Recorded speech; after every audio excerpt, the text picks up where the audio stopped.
सुभाषपा के राष्ट्रीय अध्यक्ष ओपी राजभर ने सत्ता पक्ष पर निशाना साधते हुए कहा कि पार्टियां सत्ता में होती है तो जातिगत जनगणना की बात करती है, फ्री बिजली समान शिक्षा की बात सत्ता के बाहर करते हैं और सत्ता के अंदर भूल जाते हैं। कहा हमारी बिरादरी का कोई भी किसी थाने पर दरोगा नहीं है। एक समान शिक्षा और स्वास्थ्य को लेकर सवाल खड़ा किया। बीजेपी में शामिल होने के सवाल पर कहा कि हम अपने आप को मजबूत कर रहे हैं।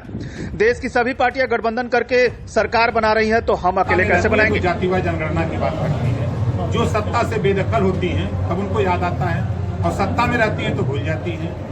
फ्री बिजली की बात, गरीबों के फ्री इलाज की बात, रोजगार परक शिक्षा की बात, जब ये सत्ता में रहते हैं तो याद नहीं आता है, जब सत्ता से बाहर होते हैं तो याद आता है।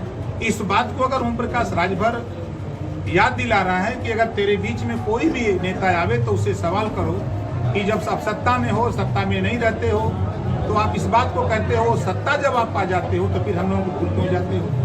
आज उठा के देखिए यही बलिया की अगर हम बात करें, नाई गोड़ पाल प्रजापति कुम्हार बिंद केवट मल्ला राजभर चौहान आरक अर्कबंसी बंजारा बहलिया खंगार ऐसी थाने पर दरोगा नहीं है। आज उत्तर प्रदेश में अगर देखा जाए 25 करोड़ आबादी में जो वंचित लोग हैं उनको हिस्सा कैसे मिलेगा।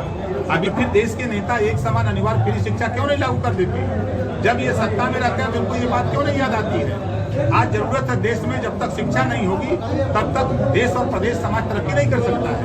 तो दो चीजें बहुत जरूरी है, स्वास्थ्य और शिक्षा।